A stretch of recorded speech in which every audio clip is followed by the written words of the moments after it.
cả các bạn, chúng ta đã cùng đến với chương trình Giải mã tình yêu.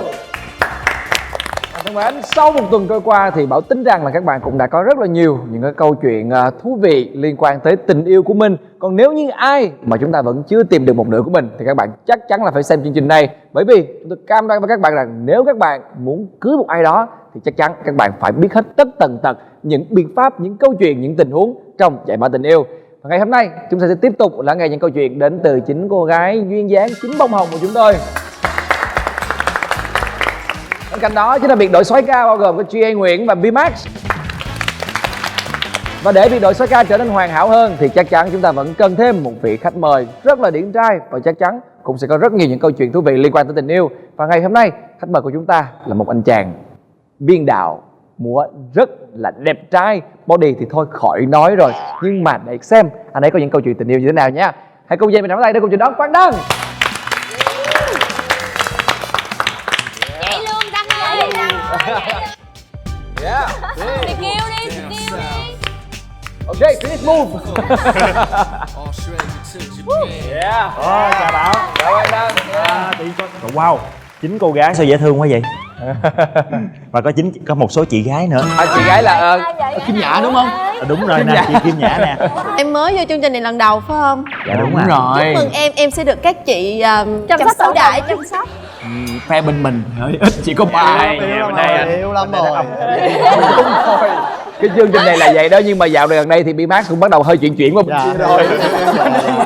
Sao BMAX sao mà ngồi dán kỳ mà sao cái quần rách không vậy? Dạ hồi đó em ngồi vậy nè đó, bây giờ riết nó vậy luôn. Sẽ biết đó. Cái hy vọng là ngày hôm nay Quang Đăng sẽ đem đến đây rất là nhiều câu chuyện thú vị của bản thân mình, và cũng sẽ có những cái phần tranh luận rất là hấp dẫn với lại phe bên đây nha. Và ngày hôm nay sẽ là một cái chủ đề mà tôi tin rằng là sẽ có rất nhiều những sự tranh cãi, đó chính là những bất ngờ khi kiểm tra điện thoại của người yêu. Không biết là ở đây đã có ai từng kiểm tra điện thoại hoặc là đã từng bị kiểm tra điện thoại chưa ạ? Cái này nhạy cảm lắm nè. Dimas đã từng bị kiểm tra điện thoại. Và kết quả là Dạ là bị loại. Hay quá ha, dạo này duyên dáng. rất là dễ Rồi, thương. coi Một cuộc tí đời của hồi bạn nữa gái sẽ này tìm thôi. hiểu sâu hơn câu chuyện của BMAX.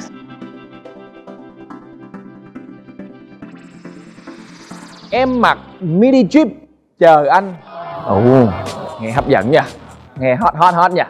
Ai đây? Em là một cái người đó là giống như là em không có xa người yêu được, là người yêu đâu là em phải vòng xung quanh đó. Và em rất là có cái độ mà cuồng si người yêu của em á, là nó đến mức độ như vậy. Nhưng em lại không bao giờ đọc mạch trong cái chuyện Facebook hay là thích màu mẫm trong điện thoại của người yêu. Tại vì điện thoại đối với em á là nó là một cái vật sát thương có độ sát thương rất là cao, rất là đau đớn, rất là nặng nề, cho nên em không bao giờ em muốn mà đụng đến cái điện thoại đó. Xài laptop đủ rồi. Không, em cũng không có. Em là dụ như là người yêu em mà có Facebook thả thính, thả tim hay comment này đó em không quan tâm, và kể cả điện thoại cũng vậy. Thì đây là một trong những cái lý do mà khiến em cảm thấy sợ khi mà em không dám đụng đến điện thoại nữa. Trước đó thì là em cũng có thói quen màu mẫm điện thoại của người ta nữa. Tại vì em sợ em mở của người ta coi xong rồi người ta mở cái của em coi ra cũng có chuyện lại, nó cũng mệt lắm. Thì đây là cái anh này là anh yêu thứ hai rất là lâu rồi. Thì lúc đó là trong một cái ngày ảnh đi làm xong rồi cái điện thoại của ảnh hết pin. Lúc đó xài cái iPhone 3G, xong ảnh đưa em về nhà sạc pin giùm. Thì cái iPhone 3G là nó có cái mật mã, thời đó là nó cũng đã có mật mã rồi, 3 số hay 4 số gì đó. Cái em cầm về, em cũng không có ý định là sẽ mở ra xem hay gì hết, mà em cầm lên coi là bao nhiêu % pin. Mà không hiểu vì sao cái điện thoại có mật mã mà em bấm vô một cái điện thoại mở ra không hề có bất kỳ mã nào hết. Em chỉ vô tình là em bấm lên em coi là còn bao nhiêu % pin thôi. Và mở ra cái em thấy là ô, mở ra rồi, vậy thì thôi coi luôn, chứ tắt đi làm gì uổng. Quá tội, quá Uổng. Cái chị uổng nó căng lắm đó. Rồi sao em cuối cùng có Thì uổng thiệt không? Em mở ra, khi mà em thấy được những cái tin nhắn đó thì cái cảm xúc của em lúc đó nó là một trong những cái cảm xúc tồi tệ và kinh khủng nhất cuộc đời em, mà em luôn luôn phải nhớ luôn á. Tức là bình thường em tính em rất là nóng, khi có bất kỳ chuyện gì xảy ra là thứ nhất là em sẽ khóc, xong rồi thứ hai là em sẽ bắt đầu lồng lộn lên, em coi như là đào bới hết cả thế giới xung quanh lên. Nhưng mà khi mà em đọc xong những dòng tin nhắn đó thì em gọi là nó chuyển sang một cái trạng thái khác, là em cái trường hợp này là phải bình tĩnh, hết sức bình tĩnh, không được khóc, cầm điện thoại. Và đầu óc em rất là tỉnh táo, trong đầu em nói là không được khóc, không được khóc, không được tức giận, không được làm gì hết. Thì em đọc thì cái thời gian đó là vào ngày hôm trước, Tức là em với anh nó đi coi phim với nhau, xong đến 11h30 hết phim ảnh chở em về nhà. Và anh đi xa anh gặp cô này. Và những cái đoạn tin nhắn đó làm cho em coi như là biến đổi luôn á. Coi là cái cô đó cô nhắn là: anh vẫn qua chứ, 11h45 đúng không? Hôm nay em mặc mini jeep ngắn lắm, mình vẫn đi đến chỗ cũ phải không anh?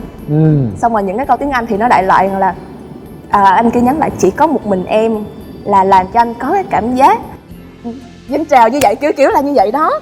Trời ơi em đọc mà Hấp dẫn. kinh khủng mà lúc đó là em mới quen được có 2 tuần, là một cái cú sốc lớn của em, kinh khủng luôn á. Em về nhà em suy nghĩ bây giờ phải làm gì, thời gian hồ chém không được. Cái chiều em đến gặp anh đó, em vẫn phải cố giữ cái nét bình tĩnh đó, vẫn đi ăn uống bình thường hết. Xong em đưa điện thoại anh rồi đi ăn uống bình thường, xong đến lúc đi về thì đi chung taxi, em mới ngồi em mở điện thoại ra, tại vì em đã chụp hết cái màn hình đó lên trên điện thoại em bắt đầu em đọc từng cái tin nhắn một, từng dòng một cho anh đó ảnh nghe. Thì em đang đọc, anh nói là: Misa. Em quay sang: anh làm gì vậy? Em đang kể chuyện cho anh nghe mà. Và em đọc hết, em nuốt hết tất cả mọi cái tức vô để em đọc cho bằng hết những cái dòng tin nhắn đó. Và Thâm sâu quá. cùng Chia tay, chắc chắn là chia tay.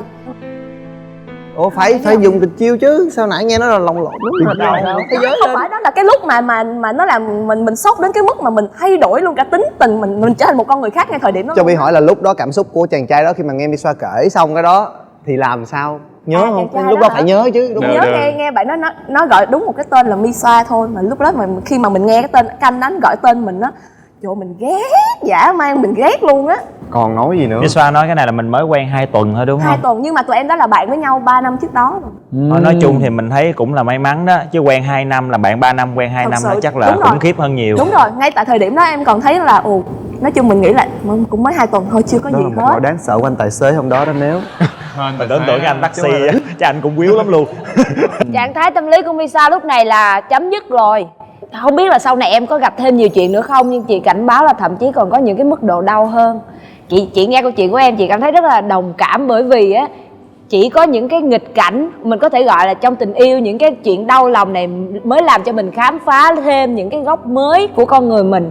Kể hết câu chuyện em còn cái nữa, nhưng mà lúc này thôi chuyển thành giống như là bi kịch chuyển sang hài kịch rồi đó chị. Mình rút ra một kinh tôi nghiệm. muốn hỏi là cái cảm giác của các bạn nam khi mà người yêu mình hỏi mượn điện thoại mình thấy như thế nào? phải khóa cho kỹ, khóa dân tay, dân chân coi như là khóa hết. Giấu luôn điện thoại luôn. Nên như vậy, lỡ xui tự nhiên có fan hay có người Nhưng mà ép quá làm đập điện thoại luôn. Tôi đã từng nghe một cái tình trạng á là khóa vân tay xong nó canh mình ngủ á, lại ấn cái vân tay vô đó.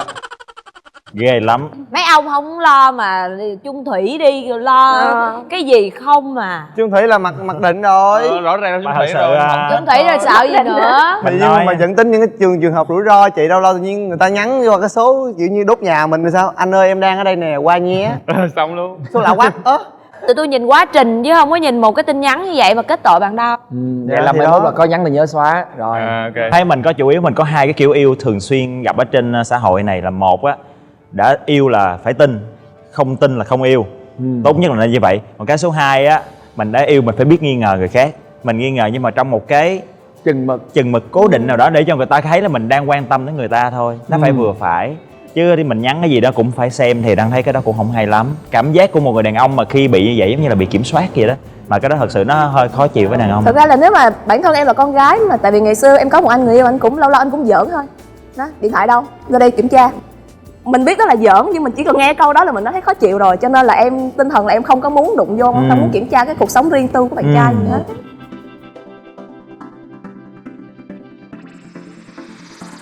Thì thứ hai là tin nhắn với bạn gái của bạn thân. Hiểu. Cái này là Bạn gái của bạn thân. Hơi kỳ á. Rồi. Câu chuyện của em đang ngồi rảnh mà ngồi uống nước cái anh cho em mượn điện thoại đi. Tự nhiên nảy ra một ý định vậy thôi nha. Anh cho em mượn điện thoại đi. Vô tình quá ha. Anh coi thôi, anh cho em mượn điện thoại. Cái giọng em đang nghĩ lúc đó coi. Để em coi nếu mà anh là bạn trai anh cho em mượn hay không? Anh cho em mượn điện thoại đi. Con làm gì? Thì cứ cho em mượn đi. Con chi chơi điện thoại nó làm việc không có Thôi, chơi. em mượn chút xíu không? Mượn xíu rồi hả? Em mượn chút xíu. Cho mượn. Không, bạn trai em không cho mượn. Ủa vậy hả? Ơi mượn kỳ cục mới làm gì mượn. Lúc đó là em nhây kinh, là em tức trong lòng, nhưng mà em phải cố là em nhây làm sao để để dù được cái điện thoại. Ôi anh cho em mượn đi, ôi anh cho em mượn đi, anh cho em mượn đi. Có nghĩa là bất chấp bạn trai đang nói gì em vẫn cứ ôi anh cho em mượn đi mà. Rồi đưa Thì ra lấy đi rồi đưa. sao? Cuối cùng Đang lướt đúng không? Rồi. em mua điện Thấy một thoại cái- cái em mở tin nhắn lên em coi liền luôn á hả? Ủa? Xong đến cái tên đó thì em mở ra, tại vì có một cái group, nó cũng ở trong cái group mà lại có tin nhắn riêng. Em nói ủa tại sao không nhắn vô group mà lại nhắn riêng? Anh mới giải thích là tại có một số chuyện không thể nói trong group được. Tại sao? Bạn bè mà. Cái xong em mới lướt càng lướt, tự nhiên em lướt chưa đến đoạn quan trọng gì hết đã giật lại cái điện thoại rồi. Em nói ủa tại sao anh phải để cho em đọc hết? Không là em khó ở đó. Cái xong rồi Tháng nó có 7 ngày khó ở chỉ thêm nữa xong vậy rồi cãi đến kinh khủng luôn. Thì em nói tại sao bạn bè này kia em nói mà em tức em khóc. Cái xong cơ bạn này á là bạn gái của bạn thân anh, mà bạn thân của anh với nó đang có vấn đề và nó chụp màn hình một số đoạn nói chuyện của bạn thân anh với nó cho anh. Anh đã hứa anh sẽ không tiết lộ chuyện này với ai cả. Anh đã cho em đọc tin nhắn là anh đã không có gì rồi, em hiểu không? Nhưng mà em nói không, em không hiểu. Sao em nghe giải thích rồi mà em vẫn giận, em nói em cứ vậy, em không thèm nhìn nữa, em cứ em Rồi rồi Linh ơi, rồi có chia tay không Linh? không. Sao chia tay? rồi cuối cùng là hai người đó có quen nhau không? Không có, em sai. Thật ra hình như không có gì đâu. Thật ra hình như là không có gì. Không có gì Ủa đâu. là sao? Thường nó mâu thuẫn Là nhau cuối chứ. cùng có hay không? Có hay không? Em không biết. Chết rồi, đến giờ bà vẫn không biết. Trời đến giờ. Bây giờ thì không biết luôn. Sao bao nhiêu năm tháng em bị nhắn tin sau lưng vậy nhưng không biết luôn? Em biết bát rồi, em biết bát xong em lén em Xóa rồi em ơi. Xóa rồi. Quan trọng rồi. Với lại Bây giờ Viber với Facebook có secret conversation em biết đúng không? chính xác. Mà bây giờ Tụi con gái có kháo nhau tất cả các cách để lục hết tất Hay lắm anh, cả thiệt luôn. Viber, Facebook, định vị, Mấy điện bạn thoại định vị. đổi như thế nào. bên kia không biết. sau một cái quá trình quan sát và tìm hiểu âm thầm thì em biết là đúng là cái bạn gái đó là bạn gái của bạn thân. Đi tìm hiểu thêm nha. Rồi các bạn nam có đồng ý là cái chuyện là bạn gái mình mượn điện thoại của mình không? Bình thường luôn.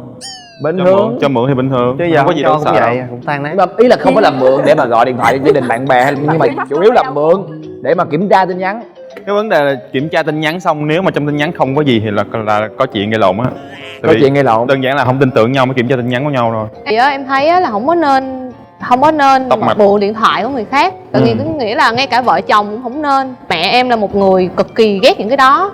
Mẹ em không bao giờ mà đụng tới điện thoại của ba em, cũng như bóp, tuyệt đối không. Và từ nhỏ em mới được dạy như vậy rồi. giống Đúng. mẹ em y chang luôn.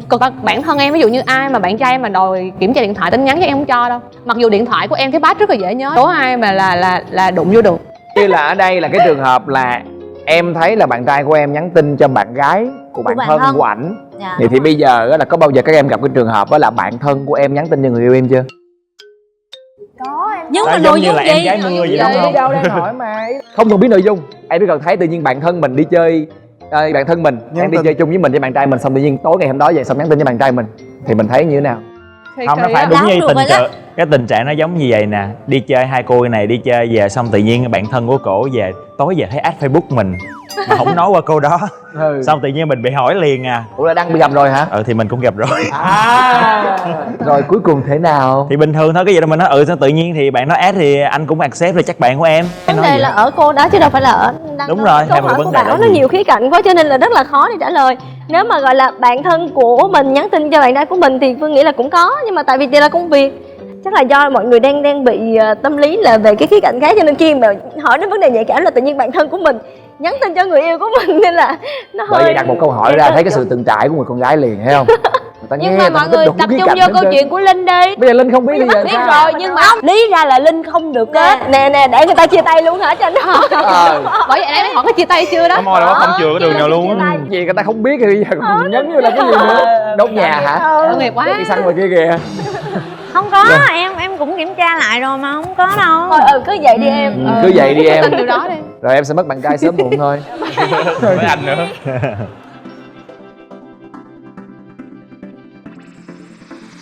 Câu chuyện tiếp theo. Tên lạ trong danh bạ icon con gấu. Gấu À là em hiện mình để cái tên Lưu khác tên hả? lạ. À. Vì đó nhiều khi là con gấu Không, thiệt. cái đó là bây giờ là mánh của các chàng trai luôn á, chẳng hạn như là bạn gái á, hay là con gái nhắn tin cái đổi tên thành con trai, anh hùng mình nói vậy đó. Cô Sáu nè, chị Bảy nè, chú Ba đồ. Mà em bảo cho em kể em bảo chuyện của em bảo. À, đâu có cắt sóng của em đâu. Có, cho em xin nói câu chuyện Em này. nói đi. Em thích câu chuyện này lắm. Em thích câu chuyện của em bây giờ nè. Nhưng mà anh bảo đừng có nhìn đồng hồ nha, cho em xin phép ok. kể câu chuyện này đàng hoàng. Câu Bấm chuyện giờ này nha. là từ lúc đi xem phim, là hôm đó em với bạn trai đi xem phim thì em lúc đó thì trong tối á, khi mà tin nhắn trong điện thoại hiện lên một cái là mình biết liền, là mình thấy sáng là mình nhìn qua mình biết liền. Xong rồi đang ngồi coi phim cái tự nhiên tin nhắn rung lên thì điện thoại để đây nè, xong rồi cái em mới thấy sáng em mới nhìn vô em mới thấy là cái hình con gấu mà nhắn tin cái gì đó. Tại vì lúc đó phim đang hay quá em cũng không để ý, nhưng mà em chỉ thấy con gấu nhắn thôi. Em thấy con gấu nhắn qua mà em không để ý, cái em mới ngồi em coi phim tiếp, em coi xong hết luôn, cái tối về em mới suy nghĩ là ủa hồi nãy con gấu nào vậy ta. Tối về mới suy nghĩ luôn hả? Tập trung coi phim thôi chứ em không để ý mấy cái đó, nhưng mà tối về suy nghĩ lại, lục lại bộ nhớ. Tự nhiên trong bộ phim lòi ra con gấu. Tự nhiên về lục lại suy nghĩ nói ủa nãy tự nhiên đang coi phim tin nhắn rung lên rồi con gấu nào vậy ta. Qua ngày hôm sau thì em mới gặp bạn thì em mới nói là không chưa nói đâu, hôm đó gặp bạn hình như là ra quán ăn hay là uống trà sữa gì em quên mất rồi, là cái xong điện thoại đến là cũng con gấu luôn. Gấu nó điện đến, ủa con không có tên gì hết trơn á, chỉ có hình icon con gấu thôi. Là điện đến xong tự nhiên bạn em tắt máy, em thấy lạ lạ, em nói là ủa sao anh không bắt máy đi, gấu này. Gấu nằm ngoài kìa. Đúng là quá Trai hay này luôn. level thấp quá à. Em cứ kiểu thấp, em cứ nói đại vậy Em á. cứ như vậy đi mà đâm thẳng như người ta em luôn á. nói đại vậy á, chứ không phải là gọi kia, em không có mỉa mai gì hết. Cái xong rồi bạn em nói là thôi tí nghe cũng được. Bắt đầu em im lặng em nhìn, em mới nhìn em nói em nhìn vậy thôi à. Em nói ủa sao, ý là anh cũng tự hiểu là Lòi là tự giải thích luôn. Thì tại vì số con gấu này là số của mẹ anh. Ý Gấu anh- mẹ. số Gấu mẹ của- vĩ đại. số của mẹ anh Là là vợ á. gấu mẹ này nọ ở nhà là anh hay chọc mẹ như vậy, tại vì mẹ mập nên là anh luôn như vậy cho dễ thương. Em đừng có hiểu lầm. Cái em mới nói là ủa anh đâu hiểu lầm gì đâu, em biết là gấu mẹ mà em đâu có... em rất là thông minh không, cái chiến lược của em là không có chặn đầu không nói gì hết mà ảnh tự khai luôn. Ủa nhưng mà em có kiểm tra chính xác không? Chính xác mà, cái đó là mẹ thiệt. À. Có một cái kế hoạch B nữa là em lưu cái số điện thoại đó, xong rồi em gọi là alo bác ơi anh ấy về chưa bác, thì kiểu vậy đó. Cái mà giọng phụ nữ già lớn tuổi, đó là cái câu chuyện của em mà em cảm thấy là em quá thông minh. Em có kiểm tra luôn hết danh bạ, nhiều khi còn có trái chuối hay con khỉ. Nhưng mà về sau á, em phải là đi kiểm tra điện thoại. Ba thì để hình ông già, còn mẹ thì để hình con gấu. Thường là các bạn nữ sẽ rất là hay là đặt những cái icon trong cái danh bạ của mình đúng không? Nhưng mà ở đây ai có? Đó, có mà các bạn nam thì sao?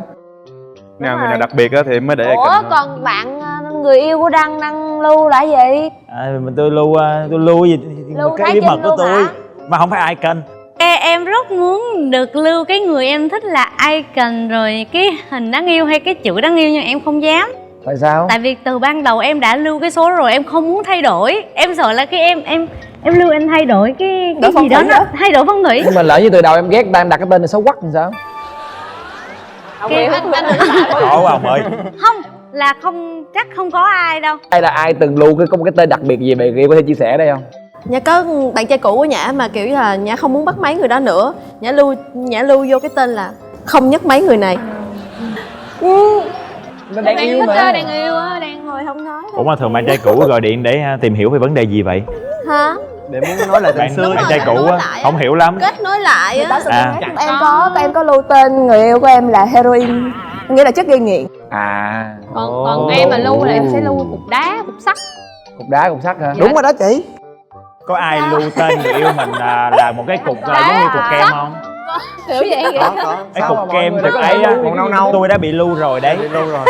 Cái cục màu nâu nâu á, trong cái hình icon đó. hả? Dạ đúng rồi. Em lưu á, em là hộp Cái vàng, cục đó bên kia người là ai cũng cục nghĩ kem là nâu. một cái cục xịt nha, nhưng mà thật ra đúng ra là một cục kem. sô cô la màu nâu. Cục kem sô cô la có 2 con mắt. Đúng rồi đó. Giống em y chang luôn á.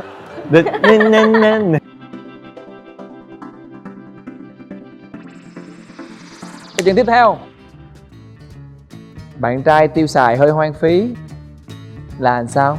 Trong điện thoại của anh ấy ghi lại cái số tiền anh ấy xài hả? Hay Đúng như thế rồi, nào? số tài khoản ngân tài khoản hàng. ngân hàng. Hả? Hay là như thế nào? Đây là câu chuyện của Chi. Chi giải Nhưng mà thích. tự nhiên Chi nghe mọi người kể xong Chi cảm thấy cái cân nặng của cái chủ đề mà Chi chọn nó không có vô cái đường dây của mình nãy giờ. Thử coi. Cho nó thêm màu sắc. Cho nó nhẹ đi ha. Câu chuyện của em đơn giản lắm. Sau nhiều chuyện xảy ra rồi thì Chi mới rút ra một điều là khi yêu á, đừng có đụng đến điện thoại của nhau.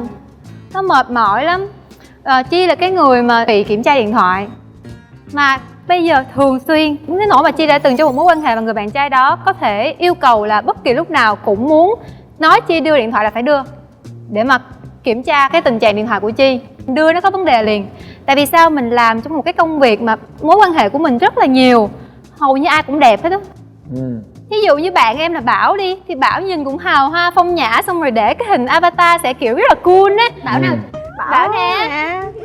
Cái kiểu tất cả những người bạn của em trong cái list của em hay là Facebook hầu hết để avatar đều đẹp hết, không có ai mà để avatar xấu hết. Nên là ví dụ click vô, ví dụ Chi với Bảo tình cờ nói về thảo luận một câu chuyện nào đó thôi, mà click vô thấy Facebook của Bảo là người kiểu như cool ha, đẹp trai, hào hoa, nhiều fan này nọ là sẽ có chuyện. Nên riết sau này em rút kinh nghiệm, thà chia tay chứ không bao giờ cho đụng vô cái điện thoại nữa. Ngược lại cái chuyện mà em đi kiểm tra người ta á, thì em không bắt được cái gì hết, nhưng mà em phát hiện ra là ví dụ như là order hàng hóa, đặt đồng hồ rất là mắc tiền, không có thích điều đó. Tức là hoặc cho bạn mượn tiền, không thích luôn. Không, tại vì Chi này chứ tại vì á, quan điểm của Chi á, khi mà yêu á, Chi bạch giữa tiền bạc và tình yêu dữ lắm. Giữa Chi và người đó xác định không làm ăn chung, không có gì liên quan đến tiền bạc hết, để cho tình yêu của mình thoải mái và mình không bị suy nghĩ về cái vấn đề đó. Chính xác. Tính Chi rất là tiết kiệm, Chi vô cùng tiết kiệm, Chi cái gì là Chi tính dữ lắm. Nên Chi mong muốn cái người yêu của mình á Em là Chi Ly. Nên khi mà phát hiện ra nha là bạn nhắn tin mượn tiền xong trả lời liền. Ủa tại sao bạn nhắn tin mượn tiền, cái số tiền nó không phải nhỏ, tại sao lại ta? Hoặc order hàng cái đồng hồ đó mắc tiền, ủa tại sao có thể chi một số tiền như vậy cho đồng hồ ta? Và Chi thấy cái chuyện đó Chi cũng kỳ. Tại vì đó là tiền của người ta muốn sử dụng sao cũng được hết. Không kỳ, thấy được mà. Vậy hả? Thấy dễ thương á. Từ phải hỏi kỳ hay không hỏi mấy bạn nam.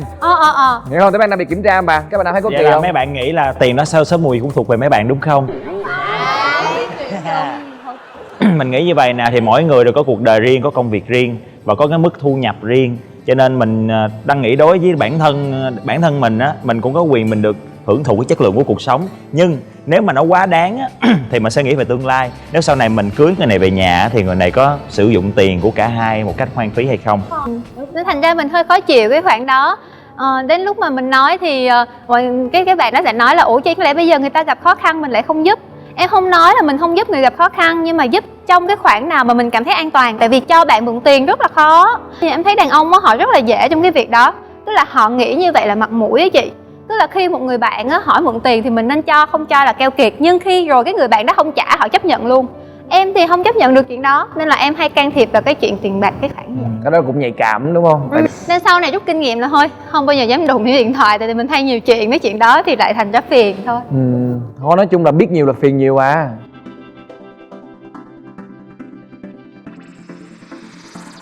Câu chuyện tiếp theo. Kiểm tra tin nhắn trong điện thoại bạn trai, biết được lý do người ấy yêu mình. Dạ luôn ấy hả? Nghe là thấy có cái gì đó Không, thú vị chưa rồi đó. chắc thích đâu. Biết đâu người ấy yêu mình là bởi vì một cuộc cá độ nào đấy. Đồn rồi đó. Cô gái nào có câu chuyện như thế? Chính nè.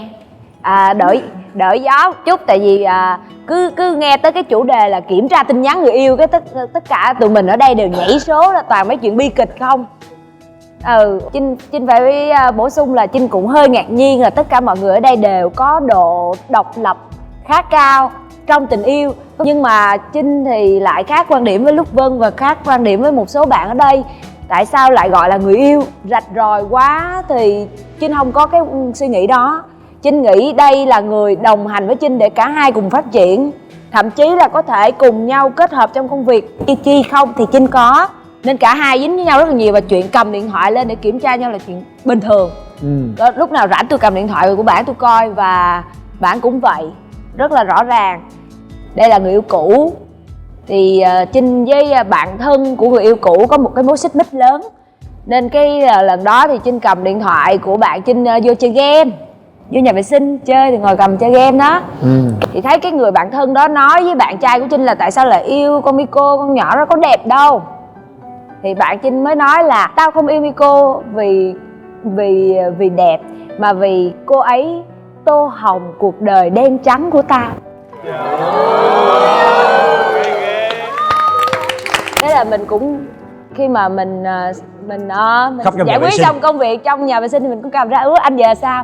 Thì khi đó mình mới nghe được cái lý do rất là lạ tai của một người yêu mình, kêu là mình là bút chì màu của ảnh. Nhưng mà sau này chắc ảnh bỏ mình tại vì đời ảnh nhiều màu quá rồi. Không, đời anh không cần nhiều màu tới Tô vậy. xong rồi, tô hoàn tất bức tranh. Tô xong bức tranh rồi. Không, nhưng mà đó là một trong những cái điều mà bất ngờ. Thật sự là khi mà nhắc đến cái chuyện mà kiểm tra điện thoại thì thường là hay là mấy cái chuyện mà cãi nhau, ghen tuông cái kiểu, nhưng mà đâu có bao giờ là phát hiện ra được cái chuyện là người đó đã yêu mình như thế nào, đúng không? Còn bên đây thì như thế nào? Vmax có bao giờ là đưa điện thoại cho ai đó mượn hoặc là mượn điện thoại của người yêu không? Khi mà mình đưa điện thoại cho người yêu mình là mình đã tự tin là mình sẽ không có chuyện gì rồi mình mới đưa. Sao vậy, ta xóa hết rồi phải không? Đó, em nói chung là em cũng không có gây án để em bị bắt đâu. Nhưng mà trong cuộc đời em có một lần em bị như vậy là hồi đó mình còn cái nhắn tin cái Yahoo xong thì đang quen bạn gái thì một hôm nọ bạn gái rủ đi lên trên nóc hầm Thủ Thiêm. Nóc hầm hả? Nóc hầm Thủ Thiêm á anh. Dạ không. Xong thì đi dạo phố bình thường thôi, xong cái đưa em một cái sắp hình này là nguyên một cái đoạn mà em nhắn tin với bạn cũ. Bạn gái cũ của mình thời còn đi học á, thì kiểu mà nhắn tin hỏi thăm này nọ sức khỏe, rồi bạn đó có nói là nhớ lại khoảng thời gian mà hai đứa cùng nhau đi học này nọ, nhớ tiếc gì đó. Cái mình cũng hoang mang luôn, tự nhiên mình ủa tại sao mà em có thể vào được cái đó của anh mà em có thể chụp được như vậy luôn. Nó là nó nhờ một người hack được cái Yahoo luôn. Hack Yahoo luôn. Thật sự cái cảm giác cái lúc đó mà đưa tấm hình lên mà mình không hiểu tại sao mà người đó có thể hack được cái này luôn. Mình đọc lại thì cảm giác lúc đó nhìn người đó tội lắm. Lúc đó bạn gái rất là buồn. Thì mình cũng có giải thích là đó là người yêu cũ của anh, đây chỉ hỏi thăm nhau thôi. Nhưng không có gì đâu, không có gì tin với bạn gái cũ mình hỏi thăm. Nhưng mà em sợ cảm giác đó lắm. Em sợ cảm giác một cái thứ mà bị bắt qua đối chất nè. Cảm giác giống như là trước mặt Hoàng thật không sợ lửa, em đừng sợ. Thì đó Còn quen không? Sợ. Em sợ em mới không đóng phim đó. Rồi GA có bao giờ bị bắt chưa? Chưa, em đâu bao giờ đưa điện thoại đâu. Tại vì nếu mà đưa em nói trước luôn là ok, coi xong nếu mà không có gì thì chứng tỏ là bạn đó nghi ngờ em. Thì sẽ có một cái chuyện gây lộn xảy ra. Nhưng mà nhờ nói vậy xong thì bạn nó cũng không lấy nữa. Mà dù em cũng không có làm gì hết, em để điện thoại đó, ok mở ra coi đi, nếu có gì thì nói chuyện. Tuyệt chiêu đó. Để Không, kia vậy là đưa đi coi đi, người ta không thèm coi. Coi xong nha, không có chuyện gì chia tay, ok? Không có nói chuyện với tay nha. Sợ quá là không dám kiểm tra. Quýu đi. Bị chơi chiêu đó. Em vậy là bị chơi chiêu đó. Nha hỏi mà nếu không biết mấy bạn ở đây có bạn nào mà cho bạn gái của mình là để dấu vân tay làm password của điện thoại mình luôn không? À cũng chưa hả? Hiện giờ thì chưa. Đến này sợ bạn gái thì Có dám không? Có ai đâu coi và để. Nhưng mà có dám không? Không dám hả? Vì mắt không dám. Quang Đăng dám không? Tại chưa có ai đề nghị hết á. Chưa đề nghị luôn, nhưng mà mình nghĩ nếu mà có đề nghị mình cũng nghĩ là không nên. Bất tiện á, nhiều lúc mở lại Đâu có 2 dấu vân tay mà em. Mình được 10 dấu lần trên Ủa lạ luôn nè, em không biết luôn. 10 dấu Không phải bây giờ 10 dấu 10 rồi. dấu lần. À vậy hả? Ủa vậy hả? Không biết Phương luôn á. Linh với chị Mai Phương. Em cũng giống như mọi người, em là một người rất là độc lập và rất là tôn trọng cái quyền riêng tư của người khác. Và em chỉ kiểm tra điện thoại khi em đã khẳng định được có chuyện gì, em sẽ thẳng trực tiếp trước mặt luôn. Em muốn mượn điện thoại. Cũng là cái tông giọng mà Vậy đúng vậy luôn á. Em chỉ kiểm tra điện thoại nếu như em biết được là có chính xác chuyện. Và em cũng giống như là bạn gái của Bi-Max á, khi mà em phát hiện ra rồi thì em cũng thường là không có nói gì hết. Em chụp màn hình xem lưu trong điện thoại của em. Em để đến một ngày đẹp trời đi chơi về vui lắm. Thì em mới nói là anh em Đây là có chiến lược nè. Rảnh quá à. Em gửi hết qua và em không nói một từ nào hết. Thì bạn ấy tự giải thích và tự giải quyết cái vấn đề đó như thế nào thôi. Còn chị Mai Phương? Thua, biết nói gì nữa giờ. Không bao giờ thích đụng vào điện thoại. Bởi vì đã từng có và sau đó cảm thấy là chả bao giờ vui hết. Chính xác.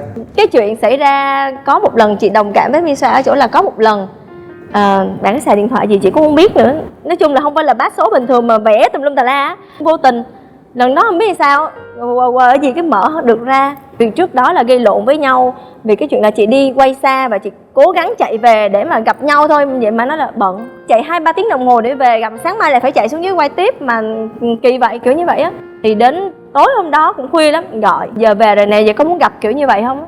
Đây, gặp đi ra ngoài, cái chị mới cầm điện thoại lên thì tự nhiên mở được và chị đọc một loạt. Vì sao 2 người hả? Chị là một loạt. Còn cái vấn đề là cái cô kia, cái anh là một cô người kia đúng không? Kiều, Của dạ, chị một là người. không dưới 5 người đang cùng một lúc như vậy. Và cái tin nhắn cũng có những tin nhắn giống mi xoa vậy đó. Cũng có những dạng như vậy luôn. Và trong đó có cả bạn gái cũ nữa. Mình thấy trong đó ngay thậm chí là ngày sinh nhật của mình, bên cạnh mình vẫn còn nhắn vợ chồng với người khác kiểu như vậy. Đó là lúc đó cái cảm giác của chị là người rất là dễ khóc. Chị không khóc được luôn, tức là không biết sao, giống như là bị tụt mood á, không có cảm xúc gì luôn. Tắt máy xong để đó, xong rồi đi quay, chạy xuống dưới Đồng Tháp quay xong vô cảnh khóc, không khóc được luôn. Xong chị về, chị gặp bạn ấy, nói là đang đâu, về chưa, quay chưa, còn lâu lắm anh cứ làm gì cứ làm đi, rồi khi nào về sẽ gọi, mà thật ra không gọi đâu. Nhưng mà em có vấn đề gì thì chị mới nói là ok vậy thôi, vậy nói ha, là thứ nhất là em xin lỗi là em có làm chuyện không đúng. Bạn ấy cũng hơi giật thọt xíu, có liên quan đến chuyện cá nhân của anh không? Khúc này mệt lắm luôn á, khúc này là mệt tim luôn á. Tim nó thòng tới đây. Lúc mình hợp. Nhưng mà cái là im lặng hết. Chị mới nói là em đọc được hết tất cả những cái tin nhắn của anh, thì anh không nói gì hết, im lặng. Nói gì Khóc. nói vợ. Tiếng nói gì nữa vậy? Khóc. Anh kia khóc hả chị? Anh kia khóc, tới chị khóc. Nó quá sức tưởng tượng của mình rồi. Chưa bao giờ em có thể đọc một cái tin nhắn mà nó trắng trợn và nó quá đáng với sức tưởng tượng của em như. Bạn ấy khóc nhiều, xong rồi cũng xin lỗi là tùy chị quyết định, nhưng mà nếu được cái cho một cái cơ hội. Và từ bây giờ là sẽ không như vậy, thay đổi kiểu như vậy á. Có cho cơ hội không? Phương cho cơ hội. Cho luôn hả? Phương cho cơ hội. Cho cơ hội. Phương vẫn cho cơ hội. Người đàn bà vị tha với em tình. Thế bạn nam thấy sao? Gặp Trời em ơi, là em cho không cơ có hội cửa vậy chắc đừng mừng hỏi lắm luôn nếu thật. Chứ sao giờ Nhưng mà không nữa. biết thì cái kết quả sau đó có được viên mãn không? Nó viên mãn trong một thời gian, Nhưng tức cuối là cùng có sự thay đổi, nhưng mà đúng là bản tính á, nó Không thay đổi được. khó lắm. Nghe chị Mai Phương nói mà mấy chị á sao cứ gật gù Đúng rồi. Sự anh Năm ai cũng người vậy rồi. thì phải. một người là đã không thể nào 5 người một lúc. Ui cha, Vâng. Vậy bác sĩ hiểu không? Dạ. Kinh doanh mà. Thậm chí có những người mà mình không biết nữa mà vẫn thả lại, như tối nay có cần qua rửa chén phụ không? Ồ, wow. Sao lúc Vân ngồi trầm ngâm vậy em? Dạ. Thật sự ra khi mà nhìn cái điện thoại của người ta mà tính toan rồi em cũng nhiều chuyện. Em nhìn ké một cái. Liếc nhanh, liếc Có phát hiện được điều gì thú Em vị nhìn không? ké, em nhìn ké một cái. Hơi xui xíu, nhưng mà ví dụ như là đa số là em hơi nhiều chuyện như vậy thôi, chứ em chưa bao giờ Nhưng mà ngủ hết. câu chuyện đó là Phương không có dám gọi là mở điện thoại ra, nhưng chỉ cần lật lên nhìn qua cái là Phương có thể nhớ số được liền luôn. Trời ơi. Cho nên là thậm chí là khi mà Phương thấy có điện thoại rung đến là Phương không dám nhìn luôn á. Dán cái màn hình mà chống nhìn trộm á. Nó mờ Bây mờ giờ á. có rồi. Ây à, cái câu chuyện này cứ tưởng dễ nhưng mà không dễ đúng không? Thật ra thì nếu mà hỏi là trong điện thoại của người yêu mình có gì thú vị hay không thì chắc chắn là có rất nhiều những cái điều thú vị. Nhưng mà Bảo nghĩ á là cái gì nó cũng nên có ở một cái mức độ chừng mực. Giờ nếu mà đã chấp nhận yêu nhau rồi thì thứ nhất là yêu cho đàng hoàng. Yêu nhau một cách đàng hoàng, tử tế thì không có gì phải kiểm tra điện thoại nhau cả. Các bạn nam có muốn nói điều gì không? Thật sự thì Phi Mát Sao mặt vậy? luôn tin bạn gái của mình. Nhưng mà có một trường hợp là nó trái ngược lại, là mình cứ thấy bạn nhắn tin mình cũng kệ. Em cũng muốn nhắn, em nhắn thoải mái, nhưng mà vô tình nó là sự phản bội. Đăng có cái gì thú vị về chuyện tình của mình không? Khi mà liên quan tới chủ đề này. Thái Trinh là một người cực kỳ trung thực. Theo cái kinh nghiệm của mình thì thật Đăng cũng không quan tâm lắm Thái Trinh sử dụng điện thoại như thế nào, nhưng mà Thái Trinh cũng giữ bí mật password của mình lắm, Đăng không biết được. Nhưng mà thỉnh thoảng mình cũng nghé qua mình xem. Mà Trinh được cái vậy nè, cứ nhắn tin cho ai á mà nhắn tin thả thính Trinh á, Trinh cho Đăng xem luôn, khoe, đi khoe giống anh quá. mà nhắn cho em vậy đó anh. Quá đỉnh. Cái đó rất là Đăng thấy nếu mà mình có một người bạn trai mà được bạn gái mình làm vậy thì cảm thấy rất là tin tưởng bạn gái. Và nên là từ đầu khi mà mình tìm hiểu một người nào đó thì mình nên tìm hiểu luôn cái cá tính của họ về cái sự riêng tư. Chứ nếu mà từ đầu mình không nói rõ ràng cái chuyện đó và cứ thôi kệ, cứ lo yêu trước đã thì sau này dễ bị cãi nhau lắm. Không, nhưng mà nếu như đó còn liên quan tới công việc, còn liên quan tới tất cả mọi thứ thì thôi mình cũng nên tôn trọng đối phương. Tại vì cũng tới cái như vậy, hạnh phúc của cả hai là đều do cả hai tự quyết định và xây dựng thôi. Và đó cũng chính là lời khuyên mà Dạ Ba Tình Yêu muốn gửi tặng đến tất cả các bạn trong ngày hôm nay. Hãy yêu nhau một cách thoải mái, tự do và đừng có gây áp lực cho nhau. Và mình xin được cảm ơn Quang Đăng rất nhiều. Cảm ơn các chàng trai con của chúng ta.